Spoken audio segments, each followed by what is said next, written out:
is to you about one of the energy resources, the geothermal energy. Heat energy from underground. The center of the Earth is around 6,000 degrees Celsius, easily hot enough to melt rock. Even a few kilometers down the Earth, the temperature can be over 250 degrees Celsius if the Earth's crust is thin. In general, the temperature rises 1 degree Celsius for every 30 to 50 meters you go down the Earth's surface. Geothermal energy has been used for thousands of years in some countries for cooking and heating. What does the word geothermal mean? The name geothermal comes from the Greek words geo means earth and thermal means heat. What is geothermal energy? Energy that can be extracted from the heat in the earth. Conditions are most favorable for geothermal activities where the Earth's tectonic plates collides and one slides beneath another. The best example of this is the hot region is the Pacific Ring of Fire, as what you have seen. How does geothermal heat energy get up to Earth? Conduction and convection. Conduction.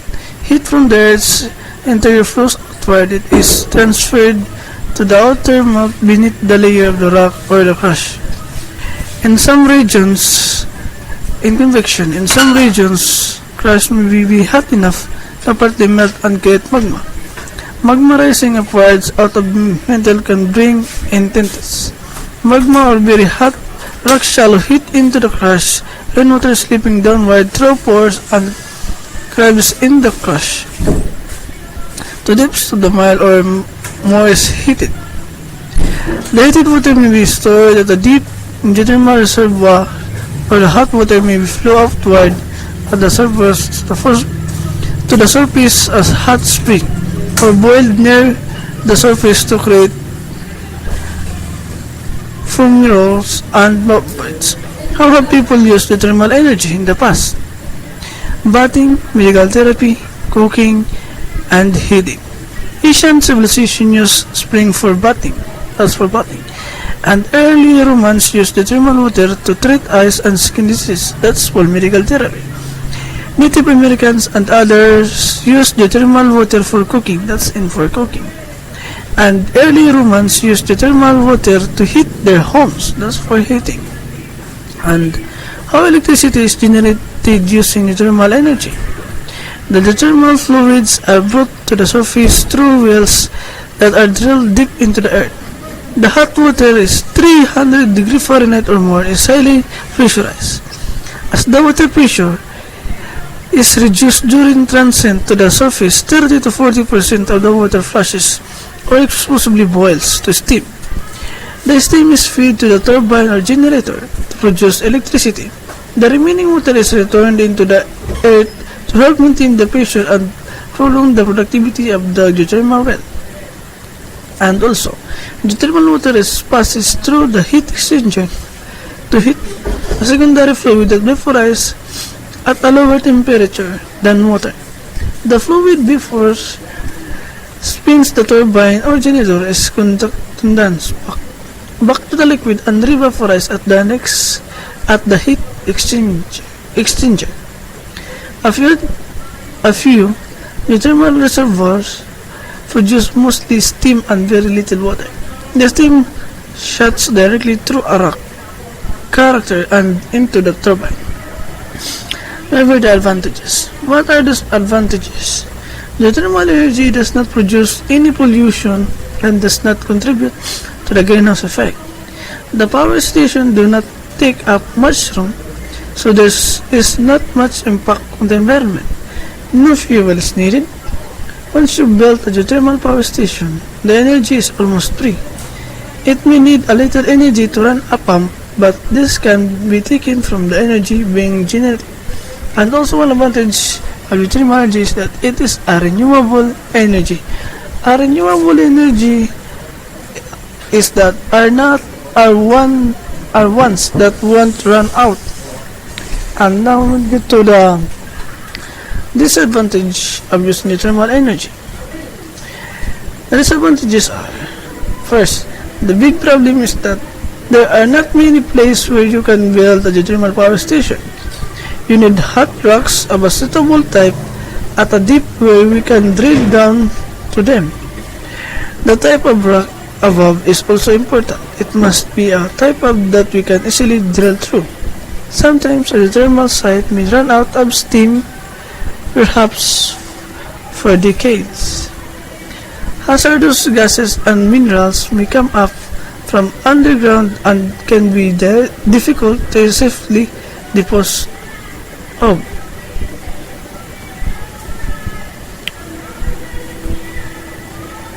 And that's be the end of my report or discussion. So I have here a videos taken from the YouTube. I want you to watch this video for you to learn more about something geothermal energy, how it's being processed and how it will produce electricity and how it's been done. So watch this video. Welcome to one of Cal Energy's geothermal power plants. Unlike other power plants that rely on coal or other fossil fuels to create electricity for homes and businesses, geothermal power plants use superheated fluids from the Earth's geothermal resources to generate electricity. The natural heat of the Earth creates geothermal resources. This heat comes from molten rock called magma, located at the Earth's core, deep below the geothermal resource. Over thousands of years, rainwater seeps through cracks in the Earth's surface and collects in underground reservoirs. The magma heats the water until it becomes a superheated fluid. To reach the superheated fluid, wells are drilled 5,000 to 10,000 feet below the surface of the Earth. These wells, called production wells, bring the superheated fluid to the Earth's surface, where it can be used to generate electricity for homes and businesses. This geothermal power plant uses crystallizer reactor clarifier technology, a process that turns the geothermal superheated fluid into steam while removing solids from it. The steam is used to drive a turbine and generate electricity. All remaining geothermal fluids are injected back into the reservoir for reuse. Under its own pressure, superheated fluid from the geothermal resource flows naturally to the surface through production wells. As the liquid flows toward the surface, the pressure decreases, causing a small portion of the fluid still within the well to separate or flash into steam. At the surface, the superheated fluid and steam mixture flows through surface pipelines and into a wellhead separator. Inside the separator, the pressure of the superheated fluid is reduced. This causes a large amount of the superheated fluid to rapidly vaporize and flash into high-pressure steam. The geothermal fluid that is not flashed into steam in the wellhead separator flows to a second vessel called a standard pressure crystallizer, where an additional amount of standard pressure steam is produced. The flash process continues in the low-pressure crystallizer. The remaining fluid is again flashed, this time at a lower pressure to produce low-pressure steam. All of the low-pressure, standard pressure, and high-pressure steam is delivered to a turbine. The fluid that is not flashed into steam flows into the reactor clarifier system and is then returned to the geothermal reservoir through injection wells.